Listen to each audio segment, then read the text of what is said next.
देखिए, आज हम क्लास 9 में विषय सामाजिक विज्ञान के तहत इतिहास में पाठ 2 का जो बचा हुआ भाग था उसको लेकर के हम आए हैं।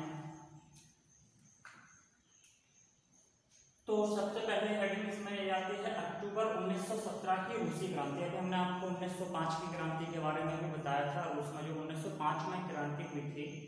अब है 1917 की क्रांति। 1917 की क्रांति किस प्रकार से हुई? उस समय जो ड्यूमा चल रही थी पेट्रोग्राद में, जो सोवियत नेता थे, उन सोवियत नेताओं के हाथों में कुछ हद तक कानून बनाने का रूल था, या कह सकते हैं संविधान सभा के पास कुछ नियम थे।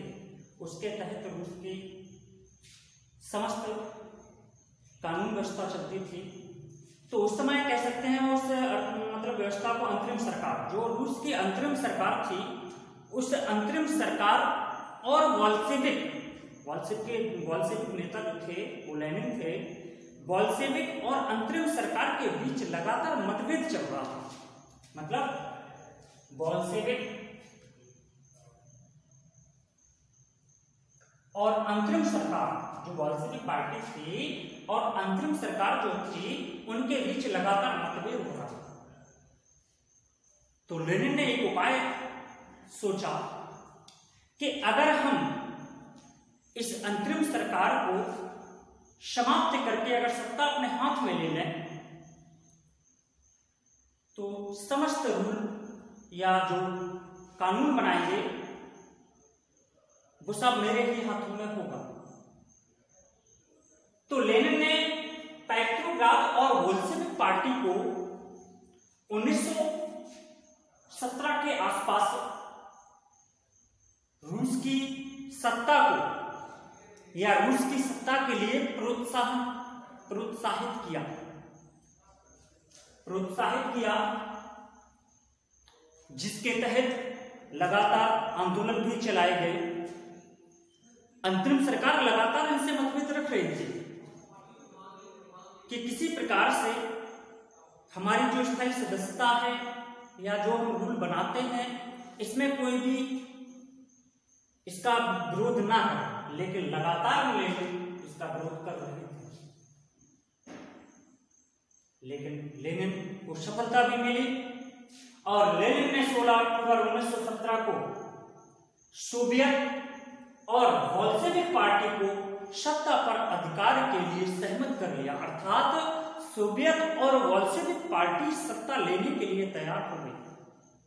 क्या हम अब अंतरिम सरकार से सत्ता ले लेंगे, अपने हाथों में लेंगे। इसके पश्चात लगातार आंदोलनों का दौर चलता रहा।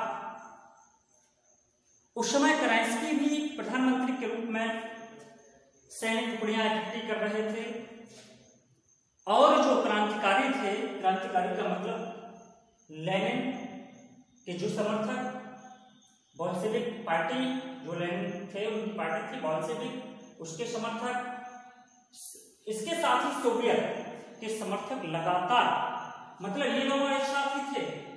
लेनिन अर्थात बोल्शेविक पार्टी और सोवियत दोनों एक ही साथ थे, लगातार अंतरिम सरकार से लड़ने के लिए तैयार थे, आंदोलन के लिए तैयार थे और लगातार आंदोलन भी कर रहे थे। तो केरेंस्की भी उस समय सेना इकट्ठी करने में लगा हुआ था। सरकार के द्वारा लगातार इन लोगों को गिरफ्तार भी किया जा रहा था। जो सोवियत और बोल्शेविक पार्टी के जो सदस्य थे या बोल्शेविक जो समर्थक थे उनको गिरफ्तार भी किया जा रहा था। लेकिन जब इनका पलड़ा भारी होने लगा, बोल्शेविक पार्टी का जब पलड़ा भारी होने लगा, तो कई जगहों जो सरकारी संस्थाएं थी, सरकारी संस्थाओं में भी इन्होंने आक्रमण किया बोल्शेविक समर्थकों ने और सरकारी संस्थाओं को अपने कब्जे में ले लिया। धीरे धीरे समय बीतता गया तो कई सरकारी संस्थाएं ऐसी थीं जो कि बोल्शेविक पार्टी के कब्जे में आ गई। अर्थात अब बोल्शेविक पार्टी का नियंत्रण धीरे धीरे स्थापित होने लगा। जब वर्चस्व अत्यधिक बढ़ता चला गया बोल्शेविक पार्टी का, तो वहां पर कुछ बदलाव भी किए गए। अब बदलाव क्या हुए? जब बोल्शेविक पार्टी का वर्चस्व बढ़ा या नियंत्रण हुआ, तो उस समय बैंकों का राष्ट्रीयकरण कर दिया गया। जो चर्च और जार की संपत्ति थी उस संपत्ति को सरकार के या कह सकते हैं बोल्शेविकों ने जब्त कर लिया, अपने हाथों में ले लिया, क्योंकि चर्च और जार की बहुत अत्यधिक उस समय संपत्ति हुआ करती थी। यही लोग तो अमीर होते थे। किसानों को सामंतों की खेती जब्त करने के लिए कहा गया। इसका मतलब जो अमीर लोग थे, जागीरदार, बहुत सारी उनके पास भूमि हुआ करती थी, और जो किसान थे उनके पास भूमि का कोई छोटा सा हिस्सा या टुकड़ा होता था, जबकि सामंतों के पास बहुत सारी खेती होती थी, बहुत सारी जमीन होती थी। तो बोल्शेविकों ने ये कहा कि सामंतों की खेती को जब्त कर लिया जाए और जब्त करके किसानों में इसको बांट दिया जाए। अब आता है संविधान सभा के लिए चुनाव। लेनिन ने 1917 में संविधान सभा के लिए चुनाव कराए गए, जिसमें लेनिन को बहुमत प्राप्त नहीं हो पाया। जब लेनिन को बहुमत 1917 में जब चुनाव हुए, तो चुनाव के बाद संविधान सभा के लिए जो चुनाव कराए गए उसमें लेनिन को बहुमत प्राप्त नहीं हो पाया। इस कारण लेनिन ने 1918 में उस असेंबली को ही समाप्त कर दिया, संविधान सभा को ही समाप्त कर दिया, अर्थात पूरी असेंबली ही समाप्त कर दी। अब आता है गृह युद्ध। लगातार लेनिन या कह सकते हैं बोल्शेविक पार्टी का नियंत्रण स्थापित होता चला जा रहा था। सत्ता में पूरी तरह से लेनिन या बोल्शेविक पार्टी आ चुकी थी, या कई हिस्से बोल्शेविक पार्टी के नियंत्रण में आ चुके थे, और बोल्शेविक भी अपने ही रूल चलाए जाते थे। लेकिन जब लगातार कई समय तक कोई भी पार्टी जब शासन करती है तो उसका विरोध होने लगता है।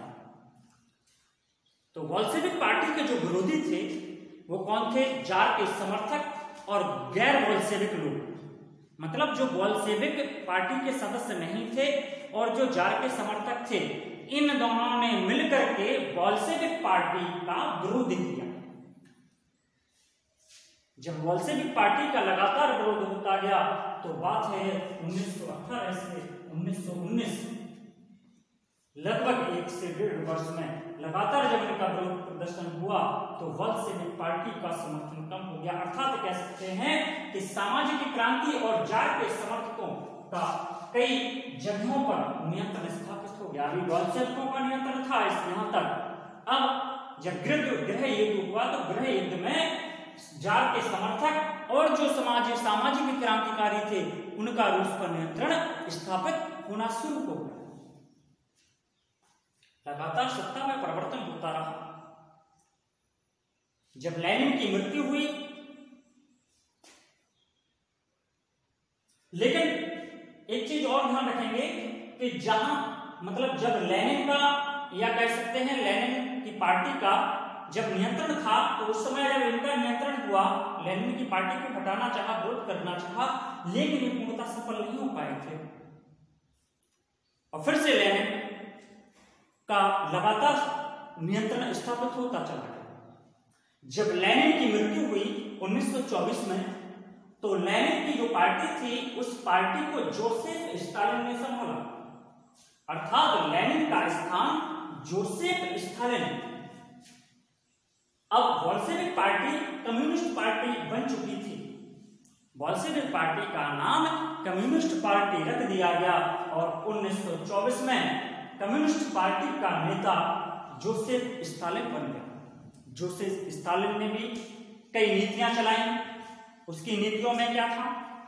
जोसेफ स्टालिन की नीतियों में मुख्य रूप से उन्होंने ये कहा था कि धीरे धीरे देश की जो अर्थव्यवस्था खराब हो रही है, उस अर्थव्यवस्था को सही करने के लिए अगर हम किसानों की जो खेती है उसको हम सामूहिक रूप से अगर उसमें फसल का उत्पादन करेंगे तो हमारी अर्थव्यवस्था में कुछ सुधार आएगा। मतलब ऐसे मान लीजिए किसी किसान के पास 10 बीघा खेत है, किसी किसान के पास 4 है, किसी के पास 6 है, किसी के पास 3 है, किसी के पास आधा बीघा है। तो इन्होंने ये कहा था कि अगर ये सब लोग आपस में मिलकर के ये सब लोग आपस में मिल करके उस पूरी जमीन को एक हिस्सा बना दें, ठीक, मिला लें और उस पर सब लोग मिल करके अपने अपने जमीन के टुकड़े के अनुसार उसमें लागत लगाएंगे, उत्पादन करेंगे, सब लोग एक साथ मेहनत करेंगे तो निश्चित है मशीनीकरण या कह सकते हैं कि उत्पादन की मात्रा बढ़ जाएगी, उत्पादन क्षमता बढ़ जाएगी। जब उत्पादन बढ़ेगा तो जिस व्यक्ति का या जिस किसान का जितना टुकड़ा था उसी के हिसाब से उसको मतलब फसल का उत्पादन बांट दिया जाता था। ये स्थानीयवाद की नीतियां थी। बस यहीं तक लगभग लेसन पूरा आपका समाप्त हो गया। ठीक।